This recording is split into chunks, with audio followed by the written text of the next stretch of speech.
दोस्तों नमस्कार। जवाहर नवोदय विद्यालय परिवार में आपका हार्दिक स्वागत है। इस महत्वपूर्ण वीडियो में Jawahar Navodaya Vidyalaya selection test class 9 जिसे LEST ये भी बोलते हैं। LEST का लॉन्ग फॉर्म है लैटरल एंट्री सिलेक्शन टेस्ट। तो क्लास 9th में एडमिशन प्रोसीजर या जवाहर नवोदय विद्यालय में कक्षा 9 में प्रवेश कैसे ले, इसके बारे में इस महत्वपूर्ण वीडियो में आज हम जानकारी लेंगे। तो पहले हम लोग एलिजिबिलिटी क्राइटेरिया देखेंगे। तो age limit born between May 1st 2009 and April 30 2011। तो इसका मतलब ये है, अगर हम एकेडमिक ईयर 2024-25 की बात करते हैं तो वो जो कैंडिडेट है उसका जन्म 1 मई 2009 एंड April 30 2011 के बीच में होना चाहिए। 1 मई 2009 के पहले एक भी दिन नहीं होना चाहिए और 30 अप्रैल 2011 उसके एक दिन बाद में होना नहीं चाहिए। इसका मतलब ये है बच्चों कि कैंडिडेट का जो एज है 13 साल से एक दिन भी कम नहीं होना चाहिए और 16 साल से एक दिन भी ज़्यादा नहीं होना चाहिए। अब इसमें एजुकेशनल क्वालिफिकेशंस क्या होना चाहिए? Studying in class 11 during 2024-25 in a recognised school. तो क्लास 9th में एडमिशन लेने के लिए अगले साल एडमिशन मिलेगा उसको, तो वो 2024 एंड 25 में क्लास 8 में वो पढ़ रहा होना चाहिए और वो स्कूल एक रिकॉग्नाइज्ड स्कूल होना चाहिए। Residence must be a resident of the district where the JME is located। तो वो जो जिस गांव का रहवासी है, जिसका रेसिडेंस जो है उसी जिले में होना चाहिए जिस जिले में नवोदय के लिए अप्लाई किया है। नवोदय विद्यालय जिस डिस्ट्रिक्ट में है उसी डिस्ट्रिक्ट में उस स्टूडेंट के पेरेंट्स का और उसका रेसिडेंस होना चाहिए।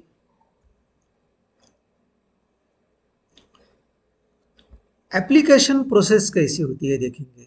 Application form available on the NVS website और एट रिस्पेक्टिव जवाहर नवोदय विद्यालय।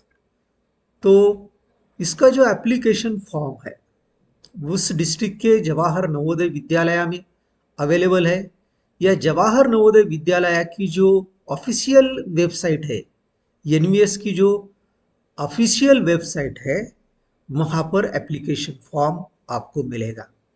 इसको सबमिशन कैसे करना है? Submit completed form to the principal's office of respective JME। तो ये फॉर्म कंप्लीट करके वह जो फॉर्म है जवाहर नवोदय विद्यालय के प्रिंसिपल ऑफिस में जमा करना है। रिक्वायर्ड डॉक्यूमेंट्स फॉर एप्लीकेशन, जब आप एप्लीकेशन करते हैं उसके लिए डॉक्यूमेंट जो है date of birth proof, birth certificate होना चाहिए। Proof of eligibility, proof of eligibility certificate from current school. तो bonafide certificate we can say that कि वह स्कूल से एक सर्टिफिकेट लाना है जिसमें यह मेंशन होगा कि वह स्टूडेंट उस स्कूल में पढ़ाई कर रहा है। Residential certificate issued by a competent authority. तो उसका जो रेसिडेंशियल सर्टिफिकेट है, जो जिस गांव में वो रहता है उस गांव में रहता है, उसका सर्टिफिकेट कॉम्पिटेंट अथॉरिटी जैसे कि तहसीलदार हो सकता है या फिर जिलाधिकारी जो है उस ऑफिस से आपको रेसिडेंशियल सर्टिफिकेट जमा करना है। कास्ट सर्टिफिकेट इफ एप्लीकेबल अगर समझो कोई कैंडिडेट SC ST या OBC इस कैटेगरी में है तो उसका कास्ट सर्टिफिकेट भी जमा करना जरूरी है। डिसेबिलिटी सर्टिफिकेट इफ एप्लीकेबल, अगर कोई कैंडिडेट डिसेबिलिटी कैटेगरी में आता है तो उस कैटेगरी का सर्टिफिकेट भी देना आवश्यक है। सिलेक्शन टेस्ट ओवरव्यू, तो इसका सिलेक्शन टेस्ट कैसे होता है ये देखेंगे। पहले हम लोग देखेंगे सब्जेक्ट्स एंड मार्क्स। तो यहां पर मैथमेटिक्स के 35 क्वेश्चंस होंगे, जनरल साइंस के 35 क्वेश्चंस होंगे, इंग्लिश के 15 और हिंदी के 15 क्वेश्चंस होंगे, और टोटल जो क्वेश्चंस होंगे वो 100 क्वेश्चंस होंगे। टोटल मार्क्स भी 100 मार्क्स होंगे। और इस परीक्षा का ड्यूरेशन जो है 3 आवर्स 30 मिनट्स, 3 आवर्स 30 मिनट, 3.5 घंटे का ये एग्जामिनेशन होगा। 3 घंटे 30 मिनट्स का ये एग्जाम होगा। एग्जाम डिटेल्स, तो सेंटर, एग्जामिनेशन सेंटर पहले हम लोग देखेंगे। तो कंडक्टेड इन रिस्पेक्टिव JNVs, तो अक्सर ये जो परीक्षा होती है बच्चों, ये परीक्षा उसी जवाहर नवोदय विद्यालय में होती है जिस नवोदय विद्यालय के लिए उस स्टूडेंट ने अप्लाई किया है। Duration single sitting 3 hours 30 minutes, तो ये एग्जामिनेशन का जो ड्यूरेशन है, जो टाइम है 3 hours 30 minutes. Language test paper in English and Hindi, तो ये जो इसका जो टेस्ट पेपर है, क्वेश्चन पेपर है, ये क्वेश्चन पेपर जो है वो बाइलैंग्वेज होता है, इंग्लिश और हिंदी में उसके प्रश्न होते हैं। Result and admission process, result declaration on NVS website and JNV notice boards.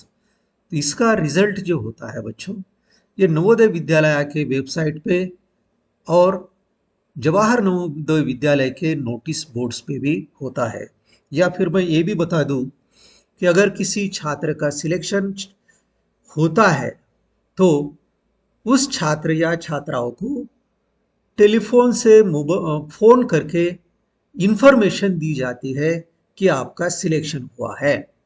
Selection list, उसका जो सिलेक्शन होता है based on merit and vacancies, तो इसका सिलेक्शन जो होता है बच्चों, ये सिलेक्शन मेरिट लिस्ट पे होता है और नंबर ऑफ वैकेंसीज कितने हैं इसके ऊपर इसका सिलेक्शन होता है।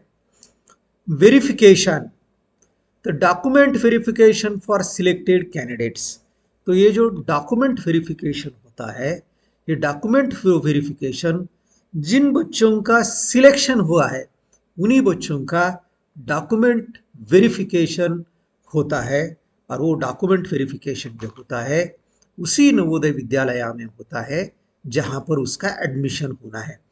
Final admission after successful verification, document verification जब सक्सेसफुल हो जाता है, कोई उसमें प्रॉब्लम नहीं होता है, तो वो जो एडमिशन है वो एडमिशन फाइनल किया जाता है। प्रिपरेशन रिसोर्सेस, तो ये जो एग्जामिनेशन है बच्चों, इसके प्रिपरेशन कैसे करना चाहिए। तो NVS वेबसाइट पर मॉडल क्वेश्चन पेपर्स है, इसके बाद में सिलेबस नोटिफिकेशन भी है, तो उसमें सिलेबस में क्या क्या होता है ये सभी नवोदय विद्यालय की जो वेबसाइट है वहाँ पर अवेलेबल है। Reference book, class 8 text books, तो क्लास 8 का जो टेक्स्ट बुक्स है जनरल साइंस, मैथमेटिक्स, इंग्लिश और हिंदी इनके जो टेक्स्ट बुक्स है, सो मोस्टली मैं आपको बताऊंगा बच्चों। तो ये जो रेफरेंस बुक्स है, सो NCERT के क्लास 8 के मैथमेटिक्स, साइंस, हिंदी और इंग्लिश के अगर आप अच्छी तरह से रेफर करते हैं तो आपकी अच्छी पढ़ाई हो सकती है, अच्छा प्रिपरेशन हो सकता है।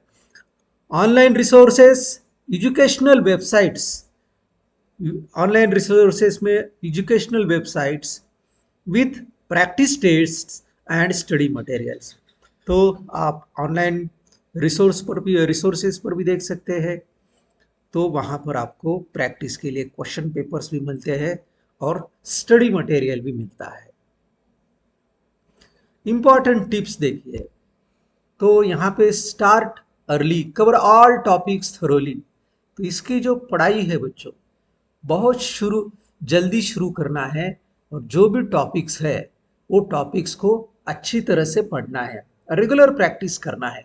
Solve sample papers and previous years examinations question papers. तो ये जो सैम्पल पेपर्स और प्रीवियस ईयर्स के जो पिछले साल के जो क्वेश्चन पेपर्स है उसको सॉल्व करना चाहिए।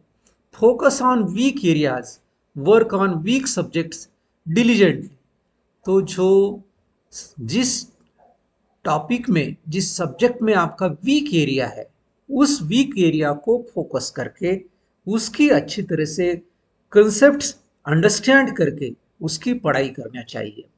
Time management, practice effective time management during examinations. जब एग्जामिनेशन आप लिखते हो उस समय टाइम मैनेजमेंट बहुत ही इंपॉर्टेंट होता है। Healthy routine, maintain a balanced study routine. तो हर दिन आपको एक प्लान करके इस नवोदय विद्यालय का जो एंट्रेंस टेस्ट है, या हम लोग कहते हैं कि सिलेक्शन टेस्ट है, इसके लिए उसको स्टडी का बैलेंस रूटीन बनाना है। बैलेंस रूटीन का मतलब हर सब्जेक्ट के लिए एक पर्टिकुलर टाइम देना है। मैथ्स के लिए, इंग्लिश के लिए, साइंस के लिए, हिंदी के लिए हर रोज उसको अलग अलग टाइम देके उसको पढ़ाई करना है। कॉन्टैक्ट इंफॉर्मेशंस, तो principal of respective JNV for queries and clarification. अगर आपको किसी भी प्रकार से नवोदय इस एग्जामिनेशन के बारे में डाउट है तो आप उस नवोदय विद्यालय के प्रिंसिपल को आप अपनी क्यूरीज, आप अपने डाउट्स पूछ सकते हैं और क्लैरिफाई कर सकते हैं। या एनवीएस हेडक्वार्टर का यहाँ पे एड्रेस दिया है, फोन नंबर्स दिया है। यूजफुल लिंक्स, तो यहाँ पर यूजफुल लिंक जो है ये नवोदय विद्यालय का जो ऑफिशियल वेबसाइट है बच्चों, ये navodaya.gov.in है। फिर लैटरल एंट्री एडमिशन नोटिफिकेशन और फॉर्म्स, इस एग्जामिनेशन के बारे में जो नोटिफिकेशन आता है उस नोटिफिकेशन की ओर आपको ध्यान देना है। तो बच्चों ये एक महत्वपूर्ण वीडियो था।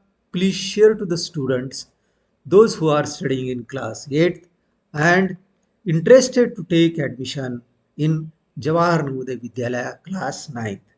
So please comment for improvement, like, share and don't forget to subscribe. Thank you very much.